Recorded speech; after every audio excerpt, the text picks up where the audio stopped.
That night, I heard the floor creak again, the same soft weight that passed my door at exactly 1 a.m. every night for the past 2 weeks.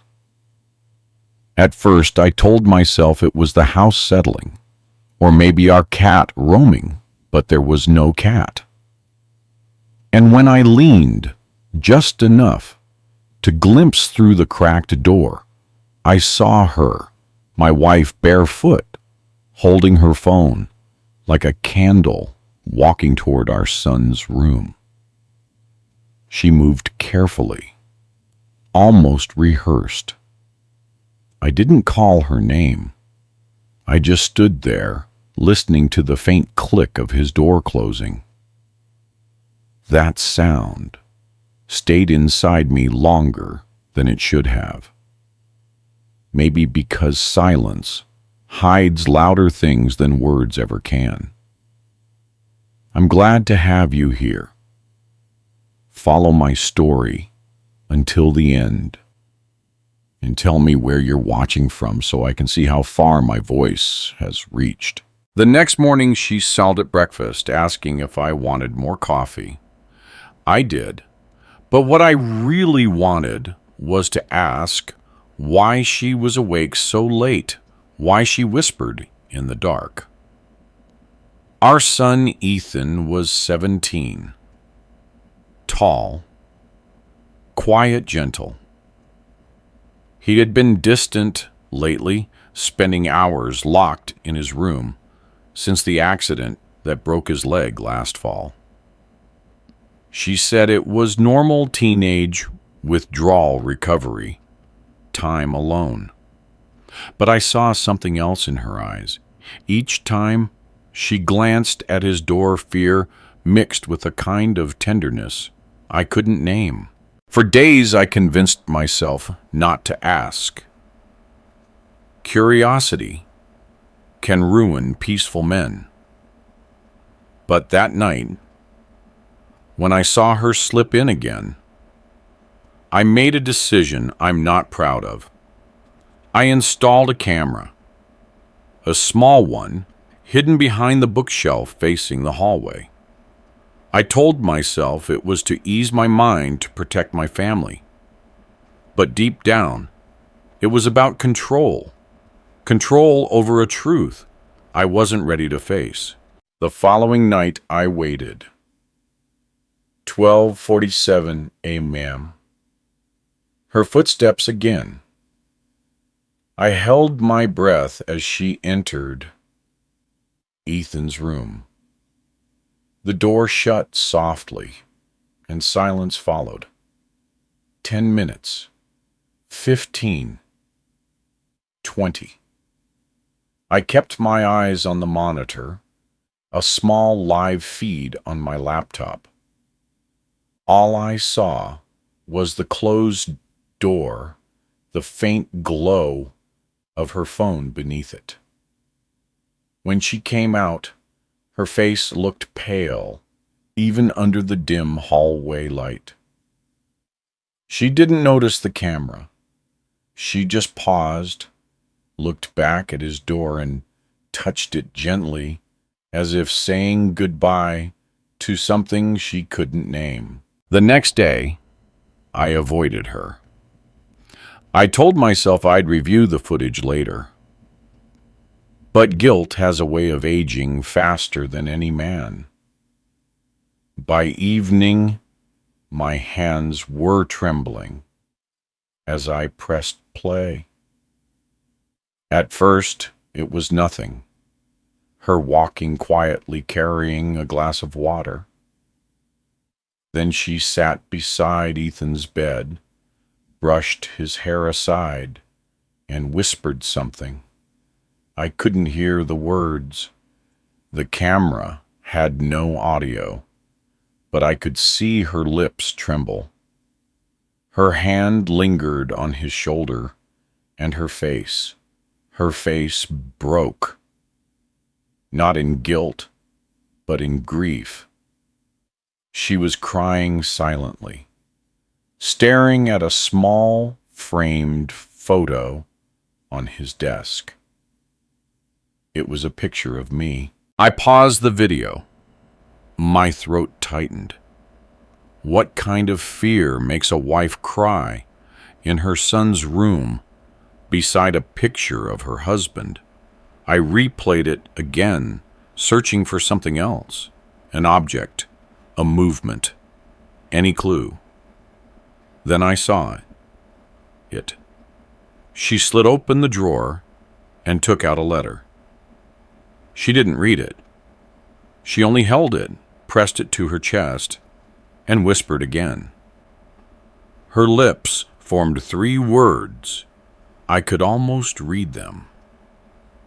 It wasn't "I love you." When she left the room, she turned off the light and glanced toward the camera, directly into it, as if she knew.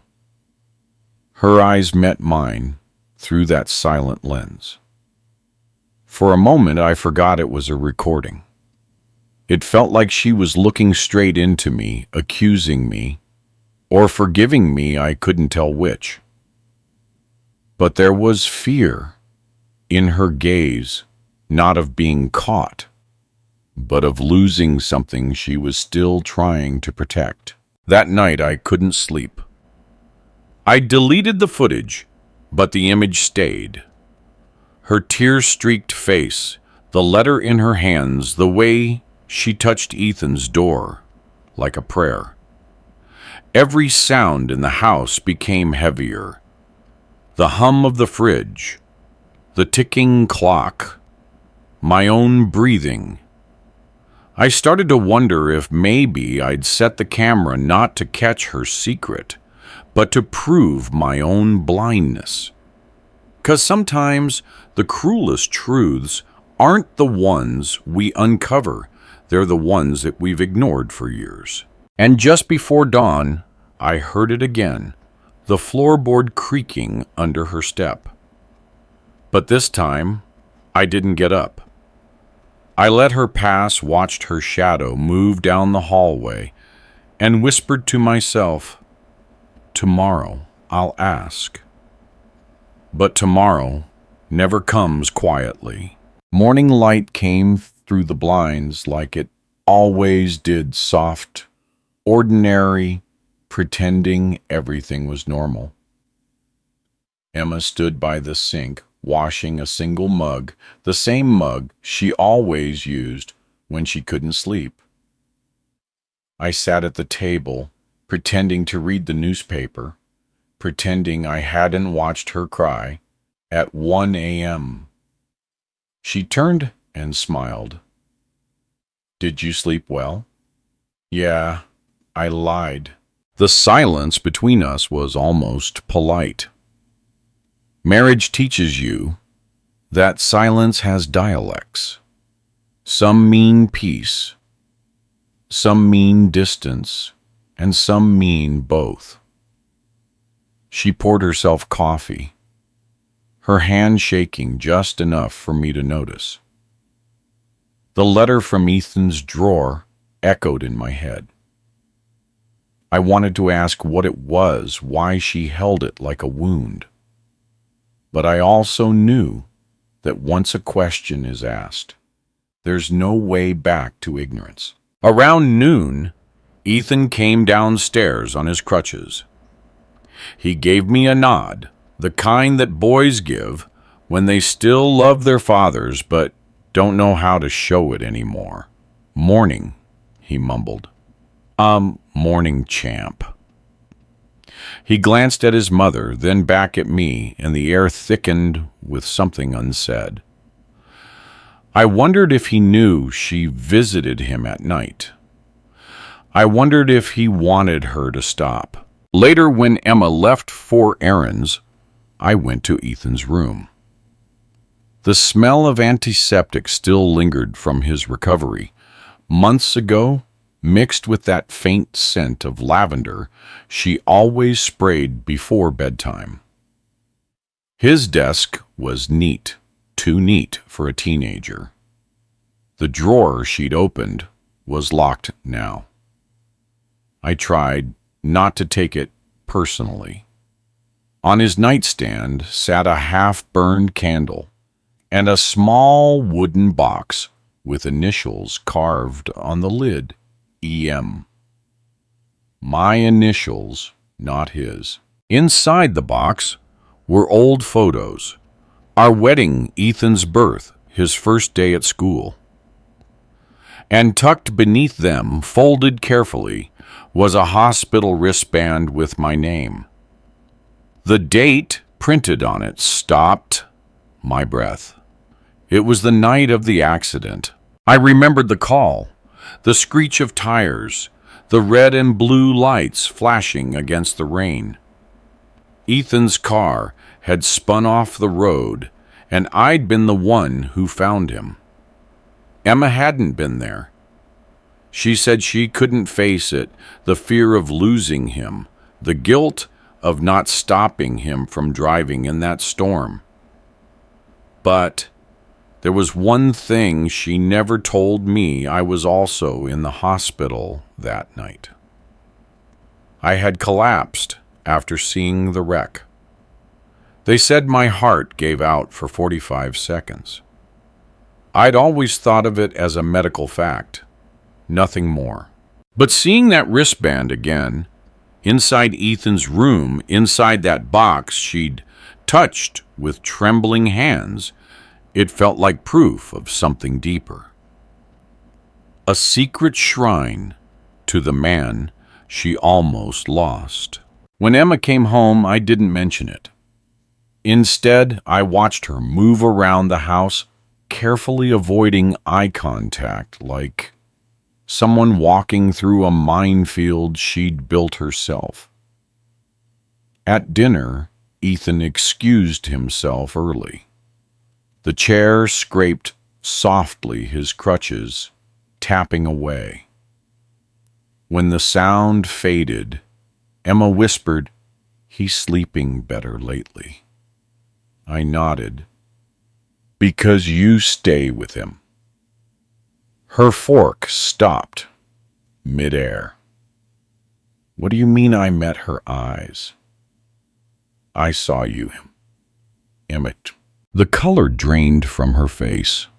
She didn't speak, just placed her fork down gently, as if afraid the sound would break the truth completely. "How long have you known long enough to ask why?" For a moment she looked like she might lie. Then something inside her cracked. "He talks in his sleep," she said. "He calls your name. Sometimes he wakes up screaming. He says he hears the crash again every night. He thinks you died that night, John." I blinked. "What?" She nodded, tears filling her eyes. "He doesn't remember you walking into the hospital. He doesn't remember seeing you alive. The doctor said trauma does strange things to memory. So I sit with him every night. I tell him you're still here, that you didn't leave him." Her words fell between us like glass clear, sharp, impossible to gather without bleeding. "All this time," I whispered, "you've been hiding my life from our son." She shook her head slowly. "Not hiding, protecting." Every time I tried to tell him, he panicked. His pulse spiked. He couldn't breathe. The doctor warned me one more shock could break him again. So I just played along. I became the bridge between what happened and what he could handle. I stared at her, unsure whether to thank her or to crumble. The footage of her crying suddenly made sense. The fear wasn't of me, it was of losing him twice. She reached across the table, her hand hovering above mine. "John, I'm sorry. I didn't tell you.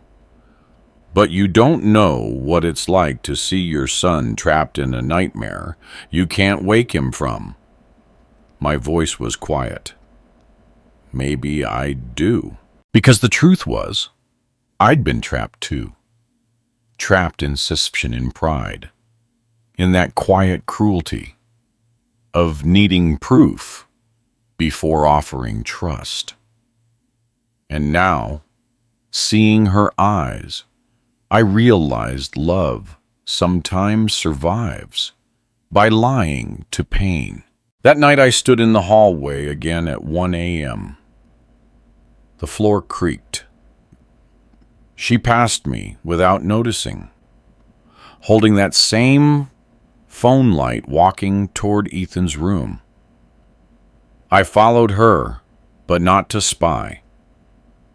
I wanted to see what love looked like when no one believed in it anymore. Through the crack, I saw her sitting by his bed, whispering softly, her hand on his chest, counting breaths. The fear on her face wasn't guilt. It was devotion, wearing the mask of dread. For the first time in weeks, I stepped back quietly and let her stay. Because maybe some truths don't need to be confronted. They need to be witnessed. But at dawn, I woke to find the wooden box on from his room, and the camera light blinking red again. The red light blinked like a heartbeat in the dark, faint, steady, accusing. I thought I'd deleted everything, but when I leaned closer, I realized the camera had been turned back on, and someone had moved it. It was no longer angled toward the hallway. It was facing our bedroom door. I froze. My name caught in my throat. The rational part of me wanted to believe I'd forgotten that. Maybe I'd adjusted it myself, but deep down, I knew the truth. Someone had been here, someone who knew where it was. I turned on the laptop, pulled up the feed. There was only one new clip, time-stamped 2:03 a.m. My hands trembled as I clicked play. The frame showed Emma standing in the hallway, staring straight into the lens. Again, eyes hollow, voice trembling. For the first time, there was sound. "John," she whispered. My stomach dropped. "I know you're watching. You have to stop. Please, don't look for what you don't understand." Her breathing shook between words.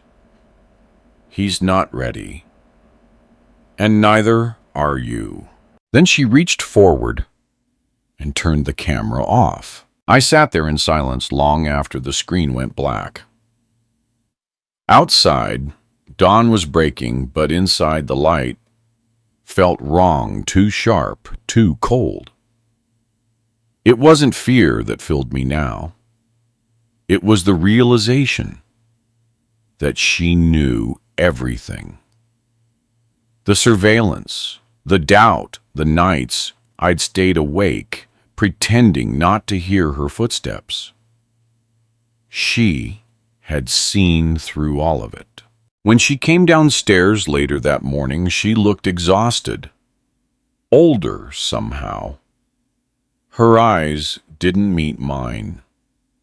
"Ethan's fever came back," she said softly. "I called Dr. Lane. He's coming by this afternoon." I nodded, pretending I hadn't watched her message to me through that blinking lens. By noon, Ethan was asleep again. His face was pale against the sheets, his breathing shallow but steady. Dr. Lane said it was stress, residual trauma, sleep deprivation, maybe psychosomatic. "Keep him calm," he told us. No sudden truths.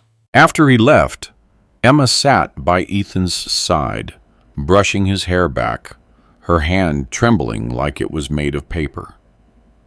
I watched from the doorway, feeling like a stranger in my own home. When she looked up, Her eyes met mine, not with anger, not even with shame, but with exhaustion. "He keeps asking where you are," she whispered, "even when you're standing right there." I walked closer, unable to stop myself. "Emma, what if we tell him?" Her jaw tightened. "And if his heart stops again, John?" "What then?" The word again burned through the room like a flare. That night I couldn't bear the stillness. I went outside, stood under the cold porch light, and tried to remember the crash. The way the headlights had blurred the rain smearing across the windshield, the sound of my own voice screaming his name. For years, I'd told myself I saved him. But what if the truth was more complicated? What if I'd only saved myself? When I came back inside, the house was quiet. Too quiet. I climbed the stairs slowly, my chest tight with something heavier than fear. Ethan's door was half open. Emma wasn't there. The letter, the one she had held in the footage, was now sitting on his desk, folded, neatly sealed. My name was written on the front, in her handwriting. I stood there for a long moment, then picked it up. I hesitated, hearing her voice in my head. "Don't look for what you don't understand." But understanding was all I had left. I opened it. Inside, just a few lines.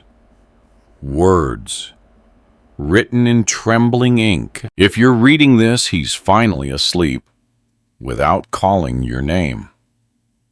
Please, John, let him believe you're still the man he remembers. Don't break what little peace he has left. You can blame me later." The letter fell from my hand. I sat on the edge of Ethan's bed, watching the rise and fall of his chest. Somewhere beneath the guilt, something colder settled in me. The quiet knowledge that the line between truth and mercy had blurred beyond repair. I didn't wake her that night. I didn't confront her. Instead, I placed the letter back in the drawer and turned the camera toward the wall. Some wars, I realized, don't end with forgiveness, they end with surrender. But just as I was about to leave the room, I saw something flicker on Ethan's nightstand, the small candle she always lit during her visits. It wasn't fully extinguished. The wick glowed faintly, a red ember, pulsing like breath. And in that dim light, I saw a reflection on the glass frame beside it, a photograph of the three of us at the hospital, taken the day after the crash. But there was something I'd never noticed before. A fourth figure, blurred in the corner of the shot, a man standing near the doorway, wearing my jacket, my posture. But the eyes weren't mine. For a heartbeat, I thought it was a trick of light. But when I leaned closer, the shape became clearer, familiar, haunting. It was me, except it wasn't. Because in that photograph, I wasn't looking at the camera. I was looking at Emma, and she was looking back as if she'd known all along that the man who walked out of that hospital wasn't the same one who went in. I didn't sleep that night. The photo haunted me more than any dream ever could. I sat in the kitchen until dawn, the letter still echoing in my chest, the blurred face from that hospital picture burning behind my eyes. When sunlight finally crept across the counter, I realized I hadn't blinked in minutes. My reflection in the window looked unfamiliar, gray-eyed hollow, like a man who'd been surviving instead of living. When Emma came downstairs, she startled at the sight of me. "You're up early," she whispered. I never went to bed. She hesitated, studying my face the way people study photographs of missing persons, half recognition, half disbelief. "You shouldn't push yourself, John. Shouldn't push." I wanted to ask push myself for what to remember to forget, but the words stuck. Instead, I poured her coffee and said nothing. We sat across from each other, the silence folding between us like another body at the table. Finally, I slid the photo across the wood. When was this taken? Her eyes flicked into it. And in that second, I saw everything. The flinch, the guilt, the resignation. At the hospital, she said quietly, "I know that, but who took it?" She looked down, twisting her wedding ring. "Ethan's nurse." I leaned closer. "Then why does it look like I'm standing behind myself?" Her breath caught. For a long time, she didn't answer. Then softly, "Because you were." The room tilted. "I don't understand." She reached into her pocket, pulling out a folded piece of paper, a hospital discharge form, yellowed by time. "You left that night, before they ran the final scans," she said. "You refused to stay. But you didn't walk out alone. You were still hooked up to the monitors, John. Your heart had stopped again for almost a full minute. When they brought you back, something was different." I laughed out a hollow sound that scared even me. "You think I died?" She shook her head slowly. "I think part of you did. The part that believed life owed you explanations." I stared at her, trying to find anger, but there was only confusion. "Why hide that from me?" "Because you wouldn't have believed it. You still don't." Her voice cracked. Then I saw the same fear from those nights outside Ethan's door. When you came home, you started forgetting things. Small things. Ethan's medication, his therapy schedule, the stories you used to tell.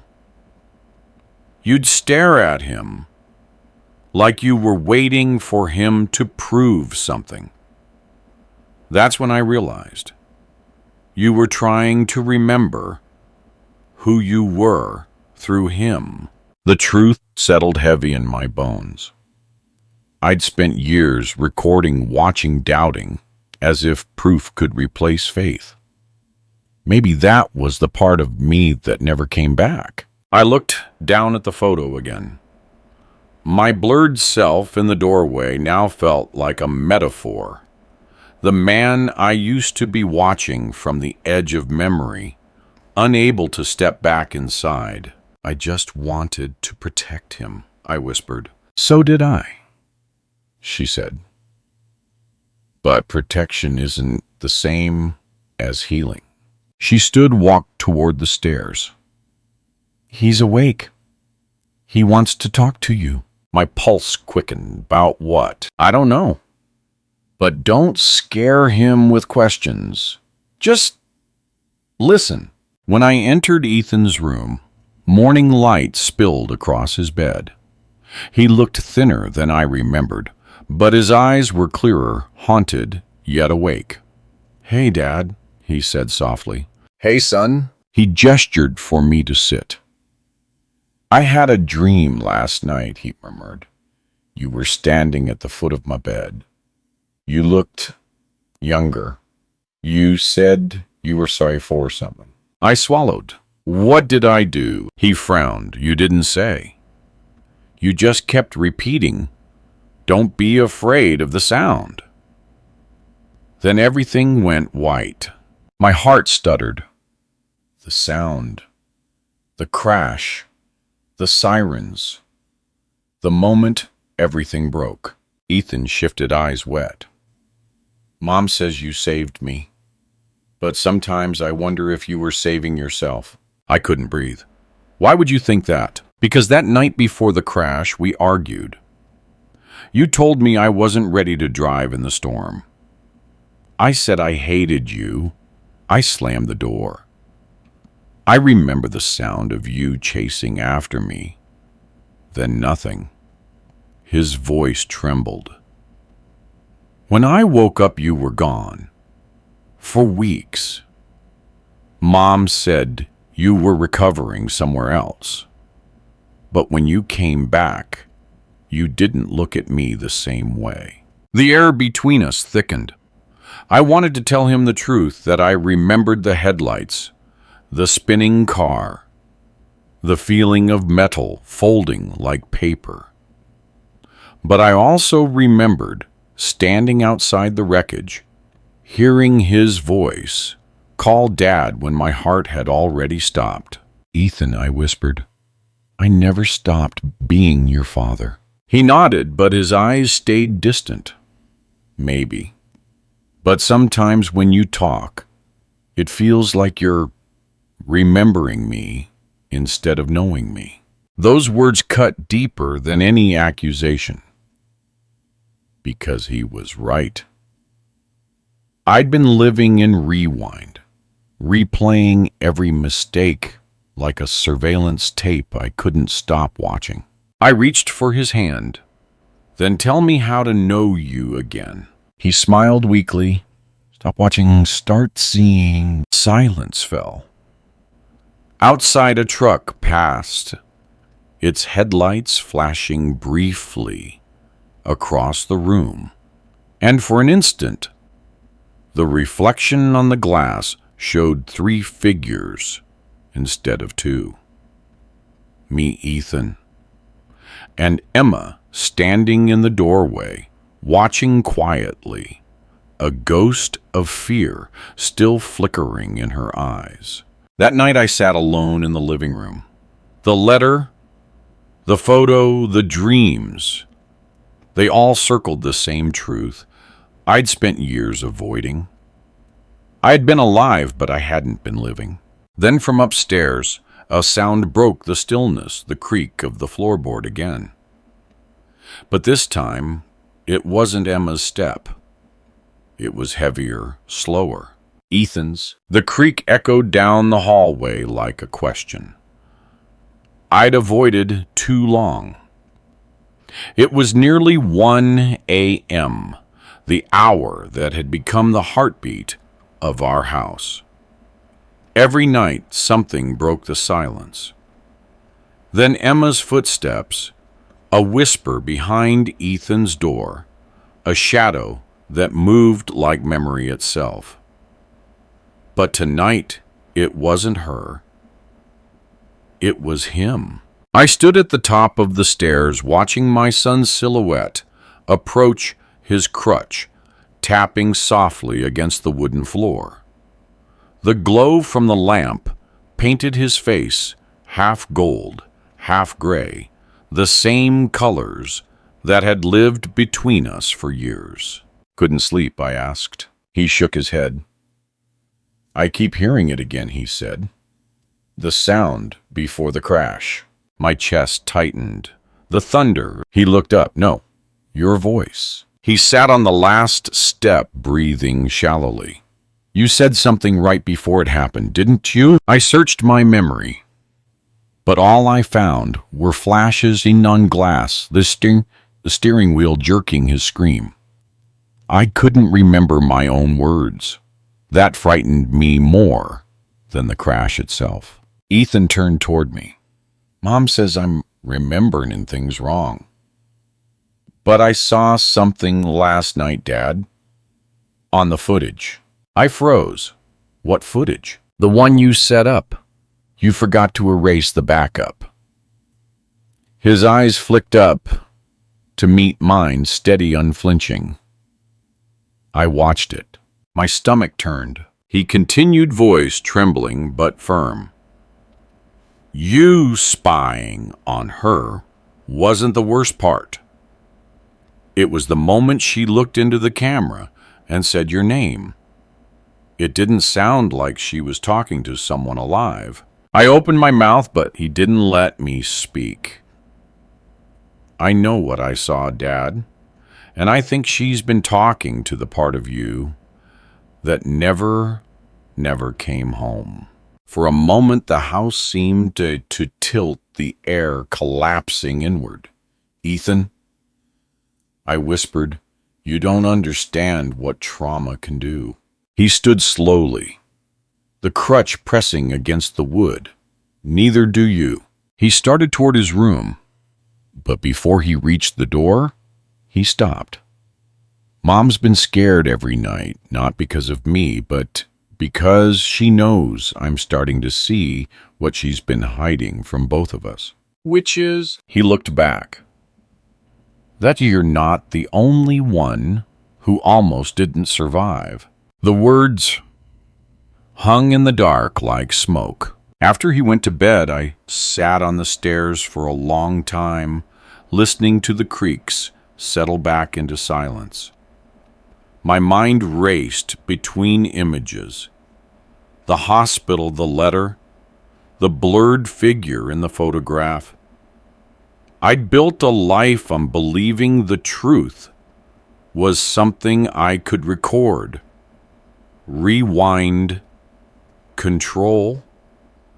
But what if the truth had been living beside me all along, trying to breathe beneath my watchful eyes? I needed answers, not from footage, not from reflection, but from her.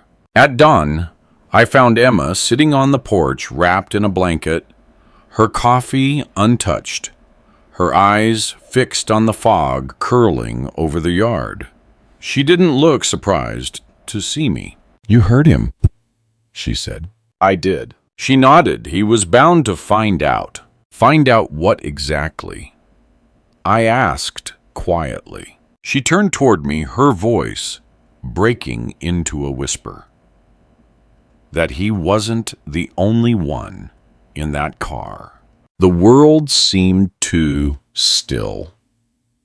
Even the wind stopped. I stared at her. What are you saying? Her hands clutched the blanket tighter. He wasn't driving alone that night. Someone else was with him. He doesn't remember. He couldn't bear to. I told the police he was by himself to protect him. But the truth, she swallowed hard. The truth is, you were supposed to meet him halfway. He took your car, John. And when it crashed, they found another set of fingerprints on the passenger door. My pulse thundered. Who? She looked at me, tears welling. Mine. Everything blurred. The rain, the road, the way I'd run toward the wreck, screaming his name. I'd thought I arrived after it had happened. But what if I hadn't? What if I'd been there the entire time? Unconscious memory, splintered by the impact. You were there, I managed to say. She nodded, shaking. He called me to come get him. After you argued. I told him to wait, but I went anyway. I was in the passenger seat when it happened. He doesn't remember because I dragged him out before the car exploded. You saw us from the other lane, and when you ran toward us, the blast knocked you out. When they revived you, you didn't remember. Neither did he. And I never told you because... She exhaled, eyes closing. Because you both needed different lies to keep breathing. My throat felt raw. All these years, I was terrified you'd hate him, she whispered, that you'd see him as the reason you almost died. So I let you think I was the one hiding something. I thought I could carry the blame quietly. The dawn light made her tears look silver. But every night when I go to his room, I see the accident replaying behind his eyes. He still believes he killed you, John. And in a way, he did the version of you that lived without forgiveness. Her words hit harder than any crash could. For a long while, neither of us spoke. The fog outside thinned, revealing the quiet street where life pretended nothing had happened.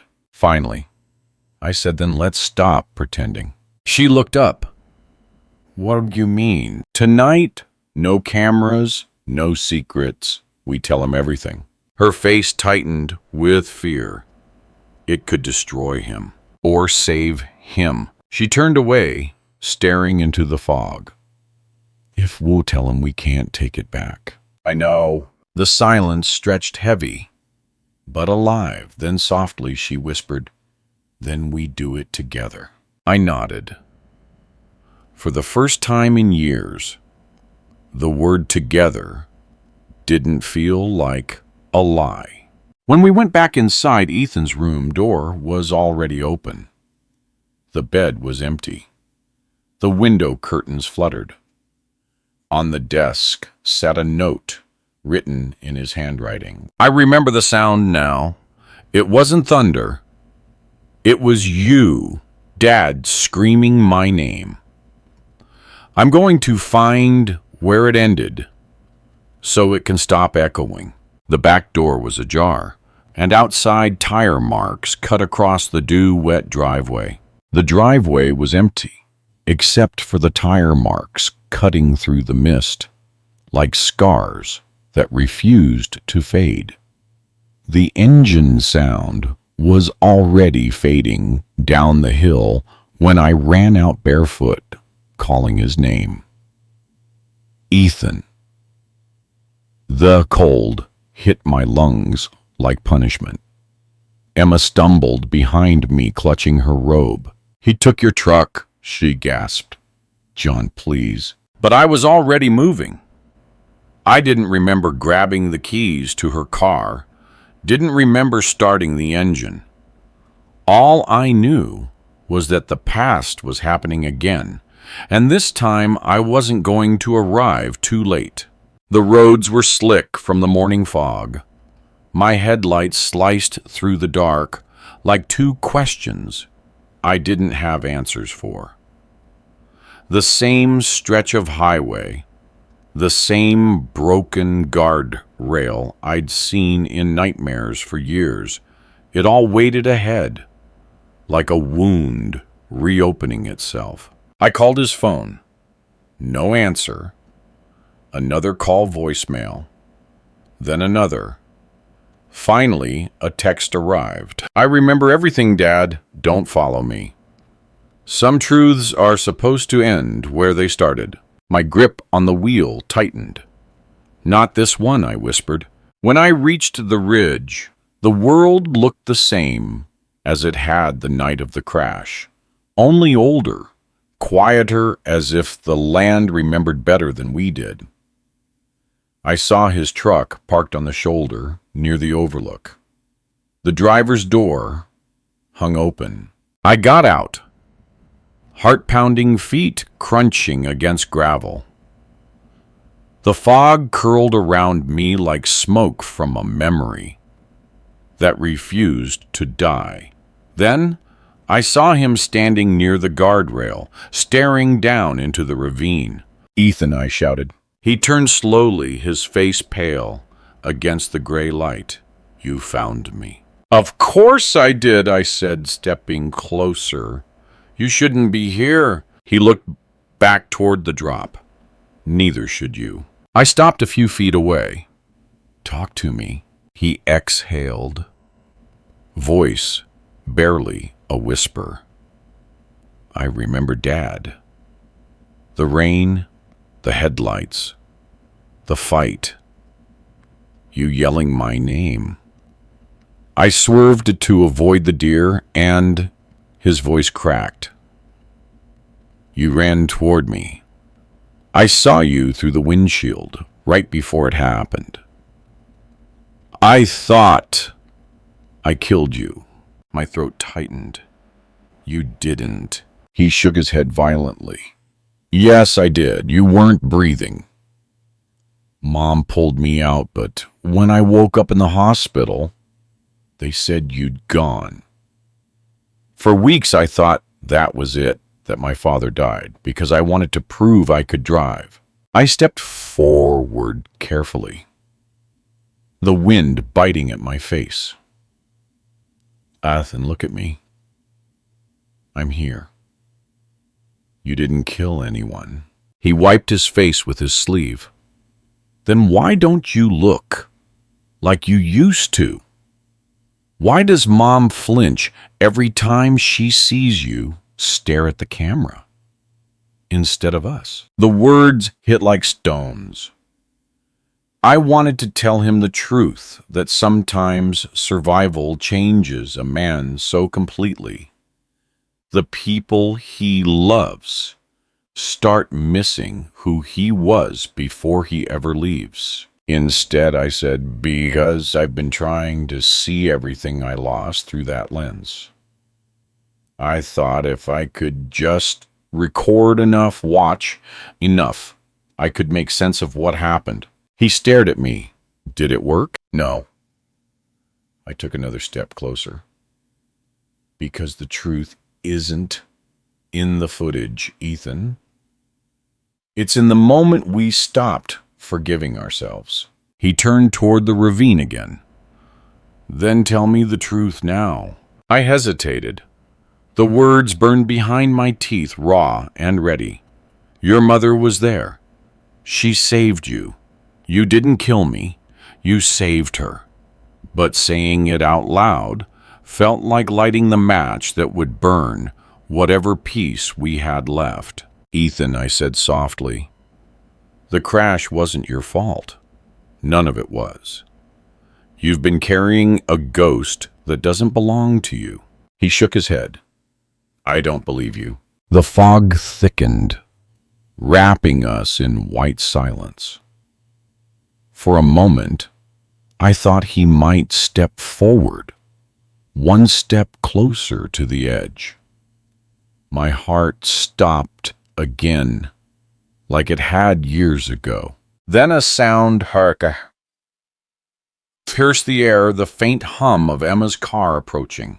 She must have followed me. Ethan turned toward the headlights. You told her. She deserves the truth, too, I said. Emma stepped out of the car, wind catching her hair. Ethan, she cried, her voice shaking. Please come back. He looked at her, then at me. Did you tell her everything, Dad, about what you saw that night? I frowned. What do you mean? He took a step toward me. In the reflection. You said once that memory doesn't die, it just hides. So what are you hiding? The world seemed to slow. Ethan, please. He pointed to the ravine. You weren't just watching me drive that night. You were chasing me because you saw her in the passenger seat, weren't you? The question cut through the fog like a blade. Emma froze, tears spilling before she could speak. Ethan, I said, voice breaking, listen to me. No, he shouted, shaking. All this time, you made me think I was crazy. That my mind invented the crash, the guilt, the fear. But I saw you, Dad. I saw the look on your face when the car hit. You didn't see me, you saw her. You were running to save her. Emma covered her mouth, sobbing. I stepped forward, hands trembling. Son, please, Don't do this here. He stumbled back, his foot slipping slightly against the wet gravel. My heart lurched. Ethan, I yelled, lunging forward. He froze, tears streaming down his face. You were never chasing me, were you? My mouth opened, but no words came. The silence answered for me. And then the world tilted. His heel slid, gravel scattered. I caught him just in time, both of us collapsing to our knees at the edge. Breathless, shaking, clinging to the cold metal rail that had already tasted our family's history once before. He pressed his forehead against my chest, sobbing. I just wanted it to stop. I held him tighter than I ever had. It will, I whispered. Not because we forget, but because we finally remember everything. Above us, Emma fell to her knees, crying our names. The sound carried into the fog like a prayer breaking apart. We stayed there, father, mother, son, clinging to this same edge that had once separated life from loss. And for the first time, I realized the truth. None of us had ever left that night behind. We'd just been living different versions of it ever since. But this time, something had to end, not in tragedy, but in release. Because the next sound that came from behind us wasn't thunder. It was the quiet click of a camera, one I hadn't turned on. The sound was soft, a mechanical sigh. A memory breathing again. The click echoed through the fog, small yet enormous, because I knew that sound. It was the same shutter tone my old camera made when I tested it years ago, the one I swore I'd destroyed after the accident. Emma froze. Ethan lifted his head from my chest. We all turned toward the glow flickering behind us. A small red light blinked on the hood of Emma's car, a tiny lens staring back at us. She whispered, "John, tell me that's not yours." "It shouldn't even exist," I said, standing slowly. My knees shook, gravel grinding beneath my boots. I walked toward the car. The closer I got, the colder the air felt, as if the fog itself recoiled from what I was about to see. The camera was taped just under the front bumper. Old Dusty still recording. I pulled it off hard, hammering. On its cracked display, a date flickered, October 17th, the night of the crash. My fingers went numb. I hit play. The screen trembled with static, then sharpened into a picture rain slashing the windshield headlights, blinding voices shouting over thunder. Mine, Emma's, Ethan's. "John, slow down. He's driving alone." "Emma, then what are we doing out here?" I watched the scene unfold from inside the moving car, but not from Ethan's truck. From the passenger seat of my own. I wasn't driving, I was filming. The camera panned toward the window, showing Ethan's headlights in the next lane, his truck swerving slightly ahead. Then my voice again, lower, almost calm. "If he wants to prove he's ready, he'll have to see what fear really looks like." Emma's voice snapped back through the speakers. "John, this is in the way." And then the impact. A flash of light, a scream, the sound of metal folding into itself, static. I dropped the camera. The gravel swallowed the noise, but the echo stayed inside me. Emma's hands trembled as she lifted it from the ground, staring at the screen. You were filming him. I couldn't speak. John. Her voice cracked. You were chasing him that night to teach him a lesson. The truth hit like the second crash I never saw coming. I remembered now the argument, his defiance, my pride. He'd said, I'm not afraid of the storm. And I'd replied, then I'll show you what real danger feels like. I'd followed him, headlights flashing in his mirrors, testing him, trying to scare him into slowing down. The camera had been running the whole time, proof of my righteousness, I'd told myself. But righteousness and recklessness wear the same face when lit by regret. Ethan's voice broke through the fog. You chased me. I didn't mean. He backed away, eyes wide. You wanted to scare me. I wanted to protect you by terrifying me. His voice cracked. You almost killed us. Emma stepped between us, tears streaking down her face. Stop it, both of you. She turned to me. You buried that camera, didn't you? I nodded, words useless. Her voice lowered to a whisper. You buried the truth, John? And every night since I've been the one digging it back up in Ethan's nightmares. She was right.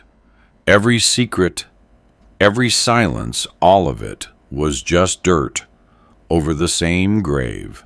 Ethan sank onto the ground, covering his face. All this time I thought it was my fault. I thought I was the one who needed forgiving. I kneeled beside him, reaching out. You do, I said softly, but not for the crash, for carrying my guilt. He didn't move.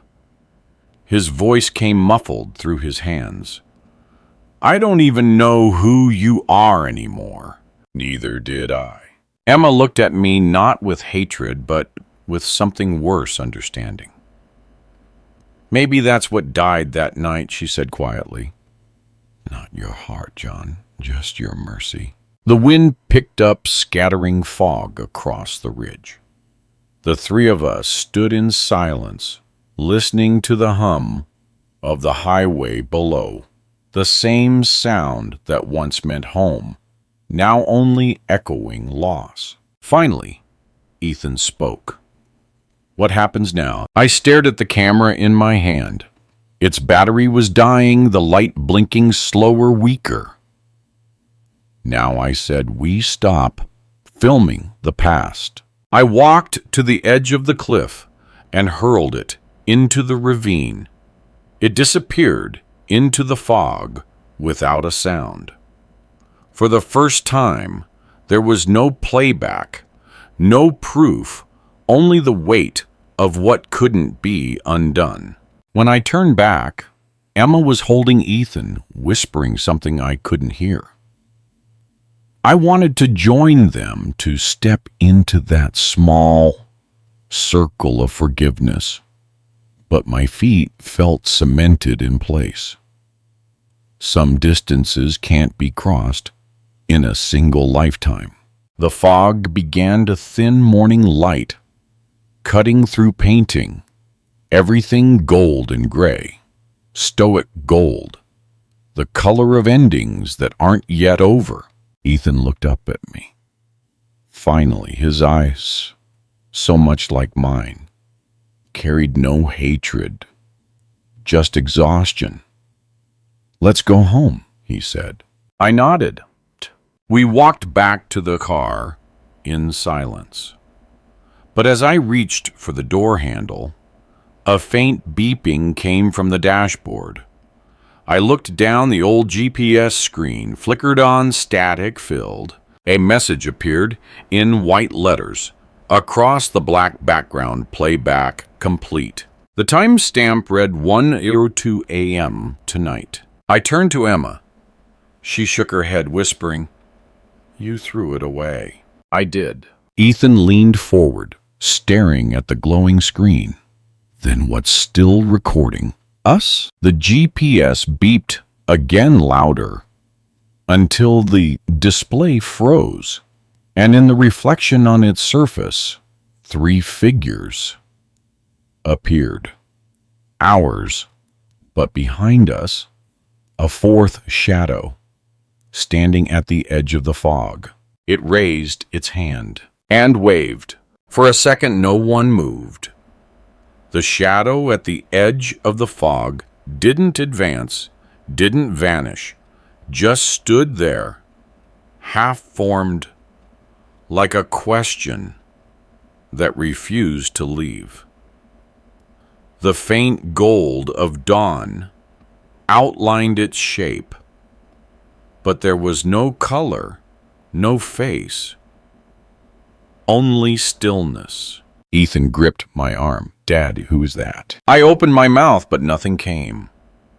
Emma whispered my name, not in fear, but in recognition. John. She said, he's standing where you fell. The word struck me harder than any memory.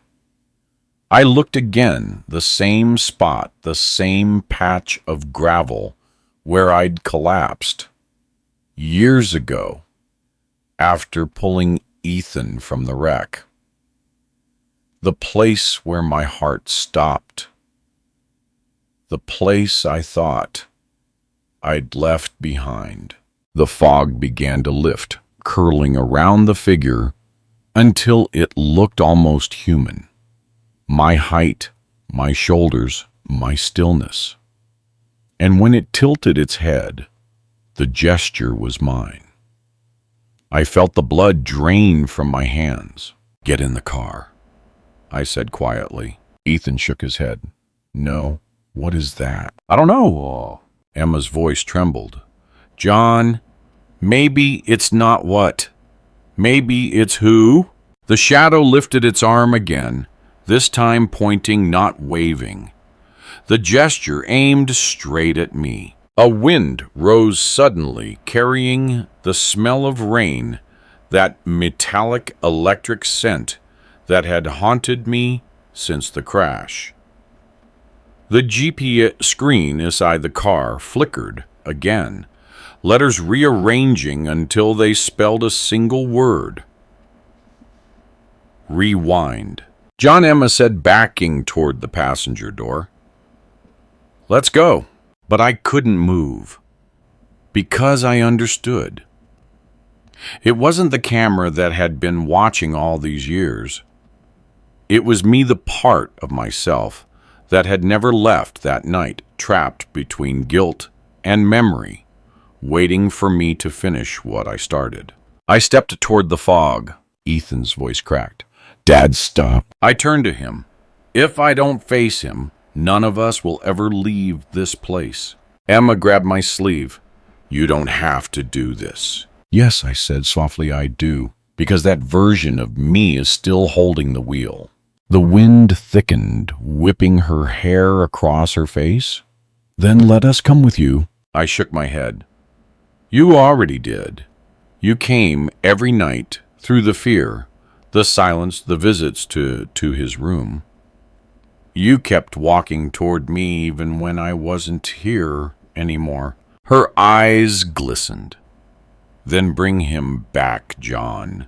Bring you back. I nodded and stepped into the fog. Every sound dulled the hum of the highway, the rustle of leaves, even the faint beeping from the car. My heartbeat slowed to a deep, steady thud, echoing against the world, like it was trying to synchronize with something older. The shadow stood just a few feet away now. Closer, it looked exactly like me, same coat, same gray eyes, same tired gravity. But there was no reflection in its gaze. It was like staring into the moment, right before regret takes shape. Why are you still here? I whispered. It tilted its head. Its voice came out of the fog, not from a mouth, but from the air itself. Because you are. The words vibrated through me. You followed him. That night it continued. not to protect, to prove. You wanted to be right, a father who could still control what he'd already lost. And when the road punished you for it, you decided it was mercy. I clenched my fists. I paid for that mistake. No. The figure stepped closer, face becoming clearer, my face younger, angrier. You recorded it, buried it, and kept playing it back until guilt became your faith. My breath shook. Then what do you want from me? It smiled sadly. Permission? For what? To stop watching. Something inside me cracked. All the nights staring at screens, all the replays, the sleepless guilt. It wasn't about Emma or Ethan. It was about me refusing to forgive the man in front of me. The man who failed, who ran toward the wreck, thinking he could rewrite it by running faster. I took a step closer until our faces nearly met. The fog shimmered between us like thin glass. I could see my pulse mirrored in his neck. I forgive you, I whispered. The figure nodded once, then stopped running. And just like that, it began to fade, first the outline, then the color, until only the faint warmth of breath hung in the air. The fog lifted completely, revealing the valley below, bathed in pale gold. The storm was gone. Behind me, I heard Ethan shouting my name, his footsteps crunching closer. Emma's sob followed. When I turned back, they were there, real, solid, alive. Emma's arms around Ethan's shoulders, his hand reaching toward me as if checking I hadn't disappeared too. I'm here, I said, voice steady for the first time in years. Emma's eyes filled again. Then, let's go home. We walked to the car together. The road ahead was bright with early light, and for the first time, the silence inside the car felt kind. Ethan leaned his head against the window, whispering, "It's over, right?" I nodded, almost, because I knew something he didn't.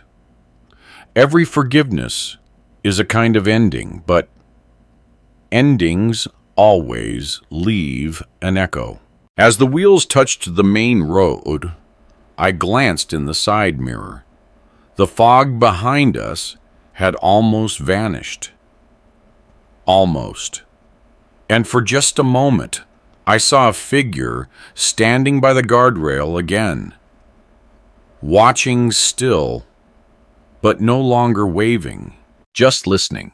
And when the wind carried the faintest whisper through the half-open window, I heard my own voice in it, not angry, not proud, just quiet. "Drive carefully, son." The ride home was silent, but it wasn't the kind of silence that cuts.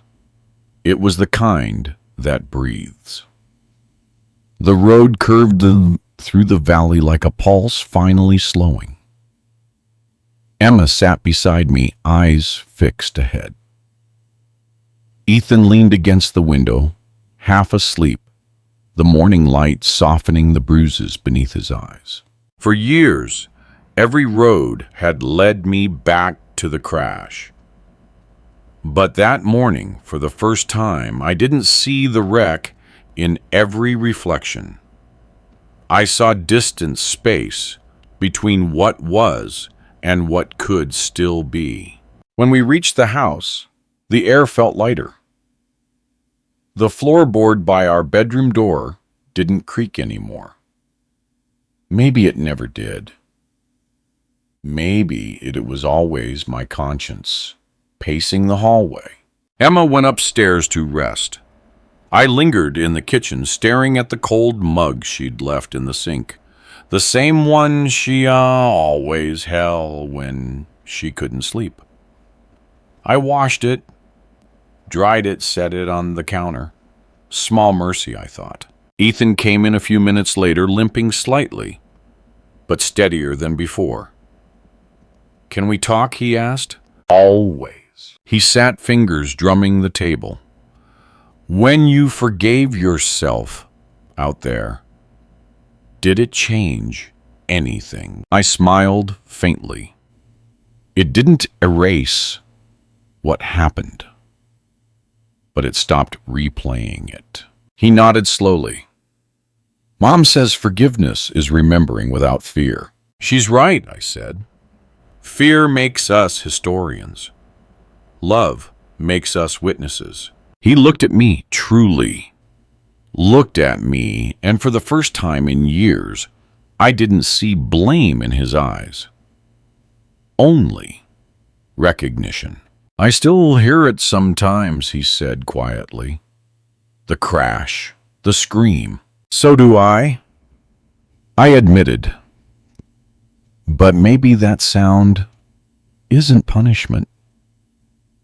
Maybe it's the world reminding us we lived." He thought about that, then whispered, "I don't hate you, Dad." The words landed like rain after drought. I felt something inside me unclench. "You shouldn't," I said gently. "You're the proof I survived." He smiled, the kind of smile that belongs more to tomorrow than yesterday. Then he stood and said, "I think I'm going to drive again." Emma's voice came from the doorway. "Then you're not going alone?" She looked at me when she said it, and I understood she wasn't just talking to him. Later that afternoon, we stood in the driveway, sunlight spilling across the hood of my truck, repaired, repainted, reborn. Ethan ran his hand along the metal. "You sure you're okay with this?" he asked. I nodded. "You can't heal what you keep in storage." He got in the driver's seat, Emma in the passenger. I walked around to the other side, hesitated for a moment, then opened the door and slid in behind them, a quiet witness to a road that no longer demanded penance. The tires rolled over gravel, the sound crisp alive. Every turn of the wheel felt like an exhale, years overdue. Ethan glanced at the rearview mirror, his eyes meeting mine. "You trust me with everything that's left," I said. He smiled, eased the truck onto the open road, and for a few blessed miles there was no storm, no ghosts, just the hum of tires and the rhythm of 3 heartbeats, trying to learn the same pace again. But memory is patient. It waits for quiet roads. Halfway down the hill, the radio, which hadn't worked in years, crackled to life. Static filled the cabin. Then a faint voice emerged through the distortion. "John Miller, 55, survived the accident on October 17th, revived after 47 seconds of cardiac arrest." Emma turned the volume down, her hand trembling. "It's just an old frequency," she whispered. But the report continued, overlapping itself, as if replaying from nowhere. Yana hospital staff reported that during resuscitation he repeated one phrase, "Check the camera, what?" Ethan slowed the truck. "Dad," I stared at the dashboard, at the old analog clock stuck forever at 1:02 a.m., the exact moment everything changed. I said that I murmured. Emma nodded slowly. "You must have." Outside, the wind picked up, scattering leaves across the road like fragments of film. The world felt paused, again the same way it had in the fog. The same way it always does, right before truth rewinds itself. The radio hissed once more, then went silent. We drove the rest of the way home without speaking. When we parked, I stayed behind for a moment while they went inside. Through the windshield, I watched them disappear into the house, two shadows merging into light. My family, imperfect, still breathing. Then I turned the key halfway, just enough to power the dashboard again. The analog clock flicked once, then moved. 1:03 a.m. For the first time since the crash, time had advanced. I exhaled, leaning back in the seat, feeling the weight lift from my chest. But as I looked up, I caught a reflection in the rear-view mirror. Not of the house, not of the driveway, but of the fog rolling slowly back over the hill. And in that mist, a faint outline stood where we had been earlier that morning. Same coat, same stillness, but it wasn't watching anymore. It was turning away. I smiled quietly. "That's right," I whispered. "Go." The fog thinned, leaving only air and light behind. And for the first time in years, the silence in my head didn't sound like guilt. It sounded like peace, trying to learn its own name again. But peace never stays silent, forever. Because that night, as I lay in bed, the house breathed differently. The old floorboard sighed once. Soft, familiar. I turned in toward the sound, half expecting the shadow of my wife, or my son, or the past. But it wasn't any of them. It was something smaller, lighter. A faint red blink in the corner of the room. A single camera light, recording. The red light blinked in the dark, slow, steady, patient. For a moment, I just stared at it, letting the quiet hum of the night fill the space between each pulse. The same sound I'd once called fear now felt almost gentle. I walked toward the small device on the dresser. It wasn't the one from before, newer, smaller, almost invisible. Someone had placed it there carefully, the lens facing our bed. My reflection curved across its surface, split in two by the faint shimmer of glass. "Emma," I whispered. She stirred beside me, half asleep. "What is it?" "There's a camera." Her eyes opened slowly, confusion soft as fog. "What do you mean?" I held it up, the tiny light casting a glow across my palm. "Someone's been recording." She sat up, gaze flicking between the lens and my face. "It's not mine." A small chill threaded down my spine. "Then whose?" Footsteps creaked in the hallway, light, hesitant. Then Ethan's voice. "Dad." He stood by the door, hair messy, wearing the old sweatshirt I gave him years ago. "You left this on the porch," he said, holding an identical camera. "I thought you wanted me to the door."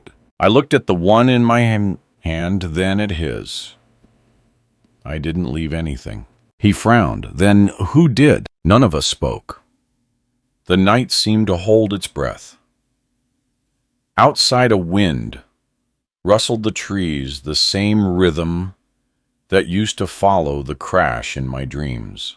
Emma whispered, "Maybe it doesn't matter," but it did. Because the camera wasn't the threat, it was the symbol. The recording never stopped. It only changed hands. First mine, then hers, now his. Every one of us had used it to prove, to protect, to punish. I walked to the window and looked out at the yard.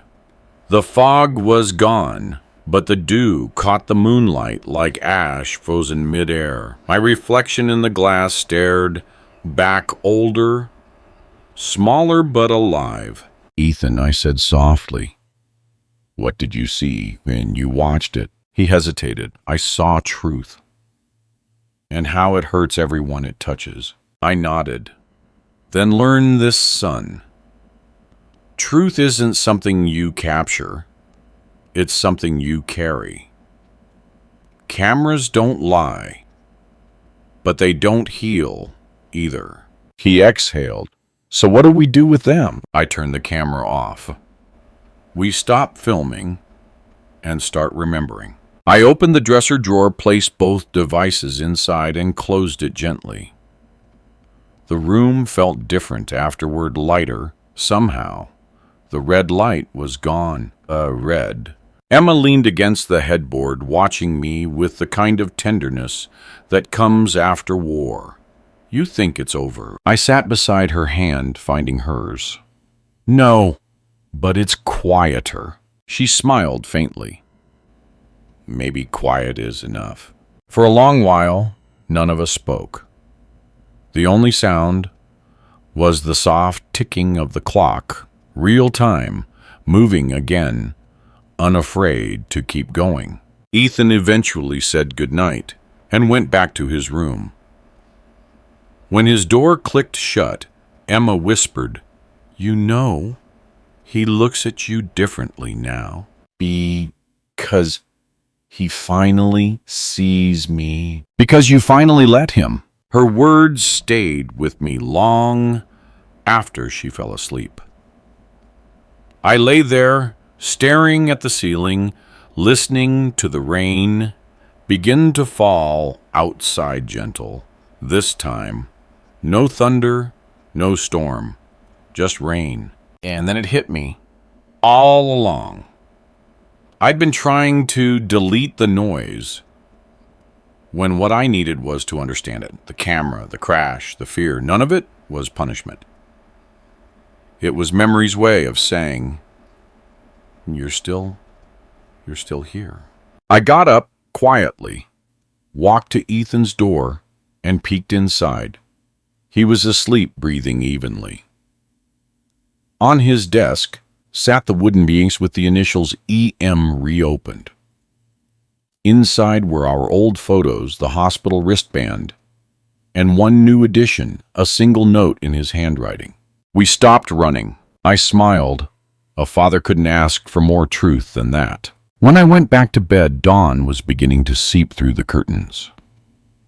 Emma's hand reached out in her sleep, finding mine without effort. I watched the light crawl across the floorboards, touching everything it once left cold. For the first time, I didn't feel the need to chase or film or prove anything. I just watched. The light didn't demand forgiveness. It simply existed. And that's when I realized maybe redemption isn't a moment. Maybe it's a rhythm, the heartbeat you notice after you stop trying to control it. I whispered into the morning, we're still here.